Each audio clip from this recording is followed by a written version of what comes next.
Welcome to Popternative, where we dive into topical discussions from the worlds of pop culture, social media, and sports. Here is your host, Peter Remoliotis, aka PD Beats. Hello and welcome to the Popternative podcast. This is the podcast and talk show where we have digital discussions from the worlds of TV, film, pop culture, social media, everything really, depending on the guest. We talk about it all. As always, I'm your host, Peter Remoliotis, and on social media, you know me as PD Beats. You will recognize my guests from many TV shows, many cool TV shows, including Siren, Lost in Space, Dark Web, Black Sail, and Teen Wolf. We're with Sibongile Mlambo. Sibongile, welcome to Popternative. Thank you, Pizza. Hi. I did mess up the intro. No, you didn't. Thank you so much for coming on the show. I'm happy we were able to do this. It's a pleasure. I'm glad we're finally able to, link up and make it happen. Absolutely. Whether people act, whether they dance, they sing, they write, they direct, you're all storytellers and performers. When did you decide that you wanted to do storytelling? Really young. I guess I was 10 when I did my first film. But before that, we used to go to my granddad's house, like during the holidays, and we would put together shows, like Christmas shows. So I have maybe one documented picture of that, and I must have been maybe 7. So I guess, yeah, about that age. Absolutely. And, you look at your career now and you've been in some amazing shows. I listed them and it's pretty cool because it's one of those things where a lot of those shows came out kind of around the same time. What was it like? Now they came out around the same time, but I'm sure you shot them in different kind of times, right? There was an overlap, or was there some overlap in some projects? There was some overlap in some projects. Like, I was finishing up on Teen Wolf when I started Lost in Space. Mm-hmm. And I had just finished Lost in Space, and then I went on to Siren. Mm-hmm.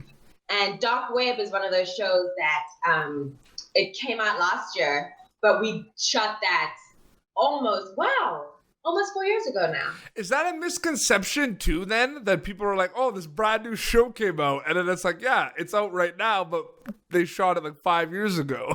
Exactly. Like you would think that, sometimes people think that what's showing now is still being shot now. So you'll have fans interact with you like as the episodes come out and maybe, they're giving you suggestions of what to do, but it's like, oh, but we've already shot it. It's already done. I find it very interesting because with streaming platforms and streaming services, there are so many amazing TV shows out there right now. And you have been in some of the, you've been in Mecca television shows. You've been in some of the biggest TV shows on the planet. Is it safe to say, Sibongile, that we are in the golden age of television in the last couple of years? I think so. I think in the sense that there's just so many platforms, right? Right. You've got network TV, you've got cable, and then you've got all these streaming services. So from Netflix to Hulu, HBO, and everybody else is coming out with whatever they, HBO Max, Disney Plus, there's just so much choice and so much going on. So I would say so, yeah. What I find very interesting is, and it's funny because it's in the title of the show, but you did Teen Wolf, and shows like Teen Wolf and Riverdale and right now Outer Banks on Netflix are very popular with the teens, the teenagers. Yeah. And have you seen or heard of Outer Banks yet? I haven't. It's crazy because it's a question I want to know because I'm sure you had some scenes with some of the people on Teen Wolf that you can't even the fandom for a lot of those shows is just insane. Like you can't keep up with that. You know what I mean? Yeah, especially Teen Wolf. Oh my goodness. And because I was playing a villain, a lot of people were mad and are still mad to this day. Do you get any messages sometimes like, what the hell's up with your character? I do. I still get messages now, and I'm always shocked at just how hateful people can be, and it's almost as if a lot of people cannot separate actor from character. Like, I don't live as Tamora Monroe, trying to hunt people down. It was a character. And so it is shocking that people will actually attack me in their messages. And they don't understand that it's TV. Yeah, it's TV. It's not real life. It's not real life. But hey, that means you're doing something right. To affect someone in that way, it means that I must be doing something right. I wanted to ask you this in the beginning too. Where are you originally from? Like, where are you originally from? I'm from Zimbabwe. Okay. And and how long were you in Zimbabwe for?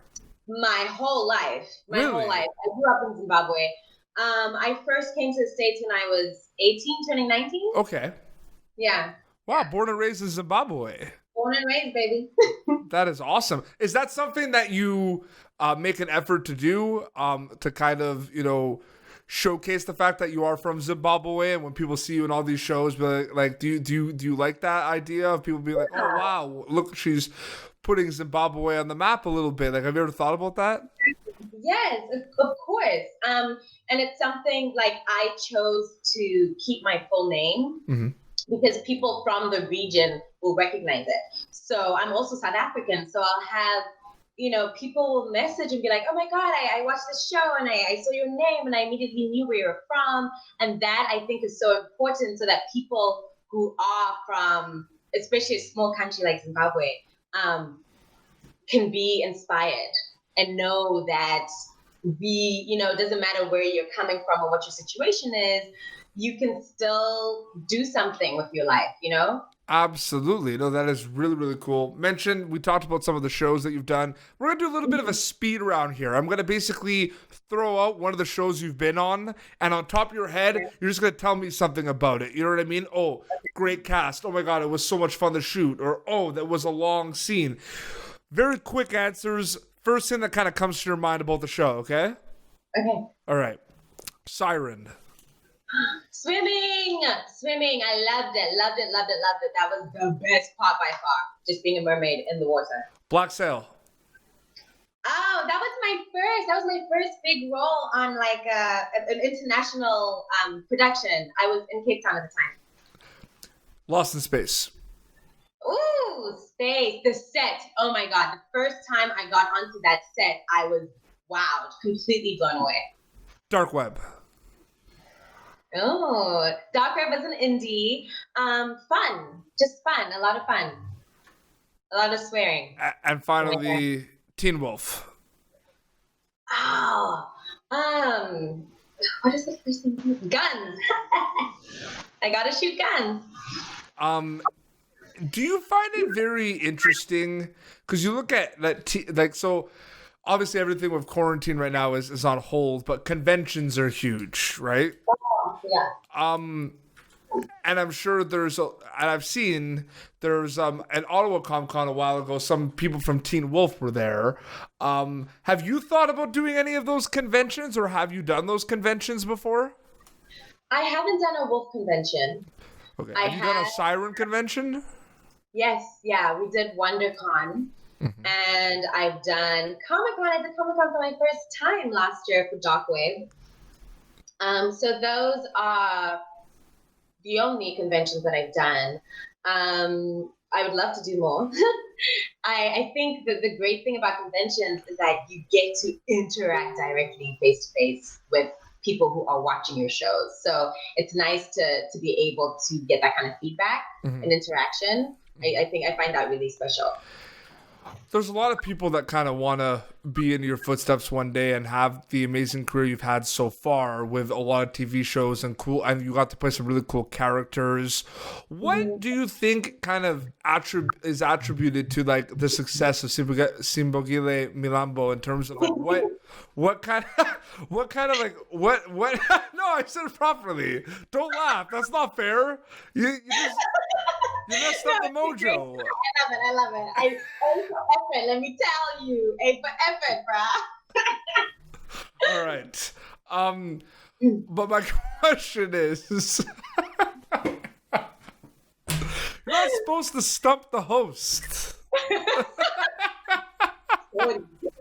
Okay, sorry. The question. No, but the question is more like, was there some things that you've kind of done in your career that, or like decisions or certain methods in terms of how you kind of prepare for roles that kind of worked in your favor? Like, because there's a lot of planning that goes into things like that, I feel. Yeah. I think, this kind of career is one where you can prepare, but you can't really, there's no rhyme or reason to it, right? Mm-hmm. And so when I look back on the roles that kind of hit, I too, when I book something, I'm like, oh my goodness, wow, they chose me out of everybody. That's great, I think it has a lot to do with bringing your own flavor to the character. Mm-hmm. Being authentic and genuine, I think is so important, because especially when you get a script, there's certain beats that are going to be played no matter what. Mm-hmm. And it's how you play them, how they affect you, what truth, your truth that comes out. So I think that just being honest with your interpretation of the material. No, absolutely. That's a good question. Thank you again for making me laugh. And I'm trying, okay? Yeah. Social media has kind of become a big part of, TV and acting and mm-hmm. interacting and communicating with fans. How have you embraced social media, which can sometimes be a double-edged sword, like you kind of said, with the haters? Yeah, it is a double-edged sword. I mean, I have had to train myself to embrace it. Mm-hmm. If I wasn't in the industry, in the entertainment industry, I'm not sure that I would be as active, but I do think that it's important, especially after certain shows, you get a lot of people who start to follow you, mm-hmm. and you kind of have a level of responsibility, I think, but also just so that they can get to see who I am outside of these characters. I think that is also important, because I'm human, I'm not a robot. But also it's nice, to post behind the scenes shots, maybe something that they, watched an episode, and it's like, oh, this is how the scene was actually constructed. I think that's fun, and it's engaging. You get to engage with people. Well, that's kind of why I started Popternative. I kind of wanted to have these discussions, with amazing people like yourself, that they weren't able to. Yeah, even though you laughed at me. I'm human blood. I wanted to have conversations with you about stuff that you wouldn't kind of hear anywhere else, right? You know what I mean? Exactly. Like, there was a lot of swimming in Siren, but I feel like people knew that anyway. No, a lot of people. Spoiler alert! No, a lot of people thought that a lot of it was CGI, or just it wasn't us, that they computerized everything. But there were some scenes that, yes, they did, make our bodies, but a lot of it was us swimming. You are going to be after Tuesday, my 5th Siren guest. Really? Isn't that crazy? Yes. Because I've already interviewed Hannah Levine. Yes. Okay. And I've interviewed Tammy Gillis. Yes. And I just interviewed Ilea Marzolf. Oh my God, I love her. And then Sibongile Mlambo. Ooh. And then I'm interviewing Rena Owen, which I'm really excited about. Oh my God, yes! I love them. I love my Siren family. It's such a good cast. Like, the acting, right? Can we talk about that for a second? Like, people talk about the CGI and the cast. Like, it's amazing. The whole ensemble cast of that show is crazy. I am currently watching season 3, and I think I just watched the latest episode yesterday. So the last episode that just happened. So with Ilea Marzolf, with the Northern Merm. Yeah, and Ilea Marzolf's character, because when she came on, she just talked about what happened. That was the previous episode. So you haven't watched the latest. No, but I was surprised that, because usually, I mean, I knew what happened, right? But I wasn't sure if my like viewers knew what happened, so she just kind of laid it out. Pardon me. Can we talk about? Are we able to talk about it? Yeah, absolutely. But like she brought it up on the episode, and I was like, I was surprised you just brought that up right away. And she's like, well, no, people watched it, and everyone who's gonna watch it in the Siren world watched it. But do you find it's kind of it's tough, right? Like when you do interviews, sometimes like it's a slippery slope, right? But like what you're gonna talk about, what like I mean, you can talk about anything you want because it aired, right? Like it technically aired. It's not like it's a secret, but. It's like, it's a slippery slope. It's like... Because you know that like each country, like whoever your audience is, if they're in a different country, they may not necessarily have watched it yet. And so you don't want to spoil it for them, but you also want to dig into what happened. No, absolutely. It's crazy. Well, no, Siren World is great. Lost in Space. I've had Ignacio Cerricchio who played Don West. I've had him on twice. He's great.